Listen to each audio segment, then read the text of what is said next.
भगवान विष्णु के मुख्य 10 अवतार एवं कुल 24 अवतार माने गए हैं, किंतु उनका एक ऐसा अवतार भी है जिसके विषय में बहुत ही कम लोगों को जानकारी है।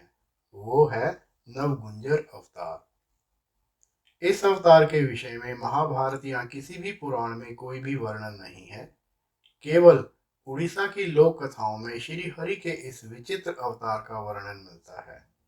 वहाँ नवगुंजर को भगवान श्री कृष्ण का अवतार भी माना जाता है।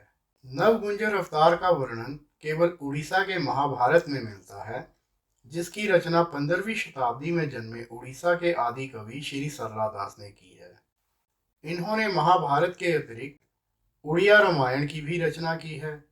इनके द्वारा लिखे गए महाभारत का मूल स्वरूप तो महर्षि व्यास के महाभारत का ही है, किंतु इसमें उन्होंने अपनी अपूर्व मौलिकता का परिचय दिया है और कुछ बातें अपनी ओर से भी जोड़ी हैं, जिसका कोई वर्णन मूल महाभारत में नहीं है। नवगुंजर अवतार भी उन्हीं में से एक है। इनके द्वारा लिखे गए महाभारत के अनुसार जब अर्जुन अपने निर्वासन के दौरान मणिभद्र की पहाड़ियों में तपस्या कर रहे थे, तब इन्होंने इस अद्भुत जीव के दर्शन किए। इस जीव का पूरा शरीर 9 प्रकार के विभिन्न पशुओं का मिश्रण था और आकार में बहुत बड़ा था। जब अर्जुन ने इन्हें देखा तो वे घबरा गए और उन्होंने अपनी रक्षा के लिए गांडीव धारण किया। वे उस विचित्र प्राणी पर आक्रमण करने ही वाले थे तो उन्होंने सोचा कि ऐसा कोई जीव इस पृथ्वी का हो ही नहीं सकता। तब उन्होंने ध्यान से देखा तो उन्हें उस प्राणी के हाथों में एक कमल का पुष्प दिखाई दिया। ये देखकर वे समझ गए कि ये जीव अवश्य ही श्री हरि का अवतार है।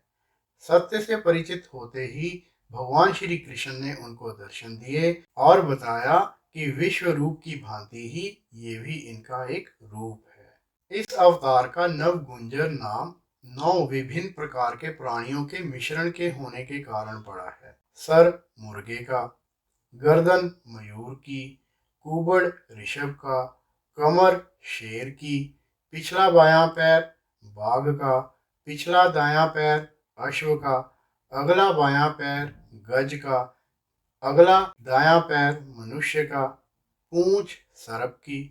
इस अवतार को धारण करने का कारण श्री कृष्ण का अर्जुन को यह समझाना था कि इतनी भिन्नताओं से भरे जीवों को मिलाकर भी एक संपूर्ण मनुष्य की रचना हो सकती है।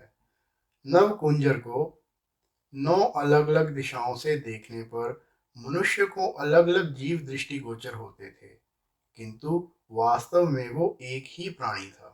इसका अर्थ ये है कि मनुष्य को देखने का दृष्टिकोण अलग अलग मनुष्यों का विभिन्न हो सकता है, किंतु वास्तव में वो मनुष्य वही होता है जो वो है। इसे साधारण भाषा में समझे तो इस अवतार के द्वारा श्री कृष्ण ने अर्जुन को एक सूत्र दिया। सत्य एक ही होता है, जिसे ज्ञानी मनुष्य अलग अलग नामों से बुलाते हैं। भगवान के इस नवगुंजर अवतार का महत्व अद्वैत साहित्य में बहुत है। इस अद्भुत अवतार की कलाकृति पूरी जगन्नाथ मंदिर में स्थापित है। इसके अतिरिक्त जगन्नाथ मंदिर के नील चक्र पर नवगुंजरों की आकृति उकेरी गई है, जिसे देखने दूर दूर से लोग आते हैं। इसके अतिरिक्त उड़ीसा में खेले जाने वाले एक प्राचीन खेल गंजप्पा में भी नवगुंजर एवं अर्जुन एक पात्र के रूप में उपस्थित रहते हैं। ये श्री कृष्ण के विश्व रूप का ही एक रूप माना जाता है। जय श्री कृष्ण, जय श्री हरि। धन्यवाद।